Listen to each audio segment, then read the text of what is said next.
It was one of those nights that felt like they could never end, the kind where the air hangs heavy with the promise of trouble, but you're too young to care.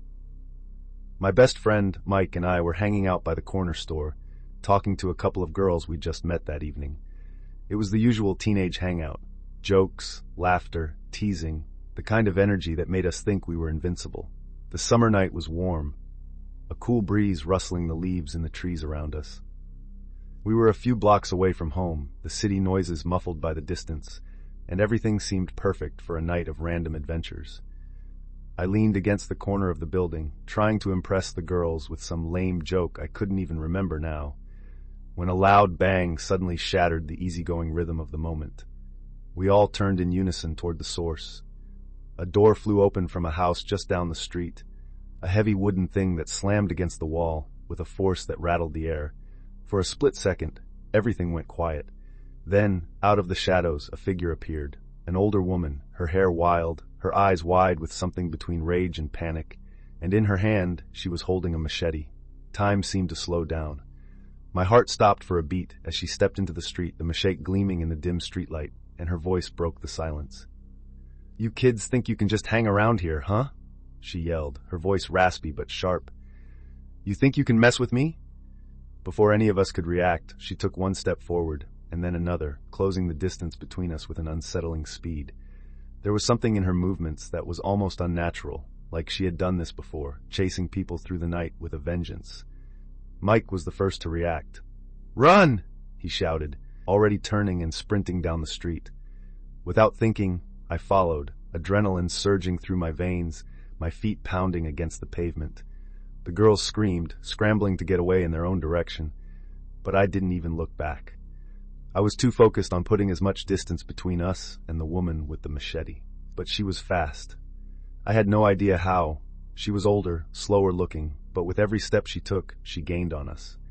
I could hear the heavy thud of her boots hitting the concrete, getting closer and closer. My mind raced. What kind of person chases someone down the street with a machete? Mike and I rounded a corner, but the woman was still hot on our heels. "We've got to keep her away from them," I said, panic rising in my voice as I looked back toward the girls. Mike nodded, his face pale. "I'll try to lead her away. You get them out of here." I didn't have time to argue. Mike darted down an alley, making sharp turns to try and lose the woman. I turned back to the girls, who were huddled together, looking terrified. "Go now," I urged them. "Run back the way we came. Don't stop until you're safe." The girls hesitated for a second, eyes wide, but then they sprinted off, following my instructions. I didn't wait to see if they'd make it. My focus was on Mike, who was still drawing the woman away. I glanced down the alley just in time to see Mike cutting between two houses, leading the woman farther away from the girls. She was still chasing him, her machete gleaming in the moonlight.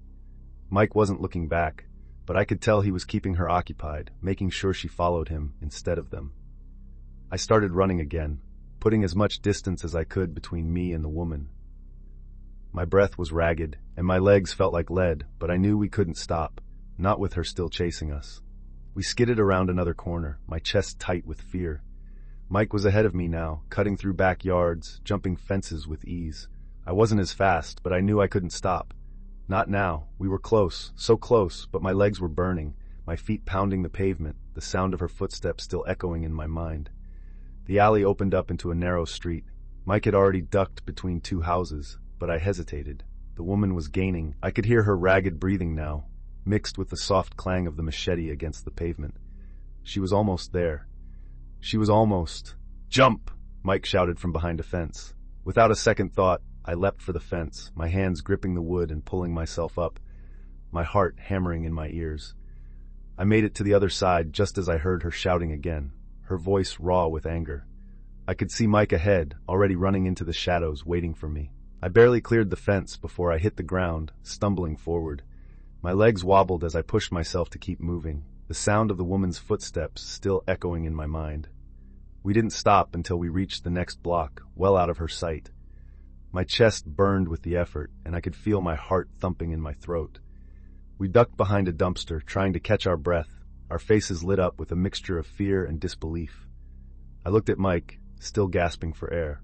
"What the hell was that?" "I have no idea," Mike said, his voice shaky. "We're not going back down that street, though. She was crazy." We stayed hidden for a while longer, just to be sure she wasn't waiting for us around the next corner. Every so often, the sound of her voice would echo in the distance, but it seemed to fade more and more. Eventually, the only thing we heard was our own breathing, and the night resumed its normal hum. From that night on, we never mentioned it again. We laughed about it with the girls later, but the tension was there, unspoken, between Mike and me. The street, once just another part of the neighborhood, now felt ominous, like something invisible lingered in the air, a shadow we couldn't escape. And every time I passed that corner, there was a part of me that couldn't help but glance over my shoulder. Just in case. You never know when that kind of crazy might come running at you again.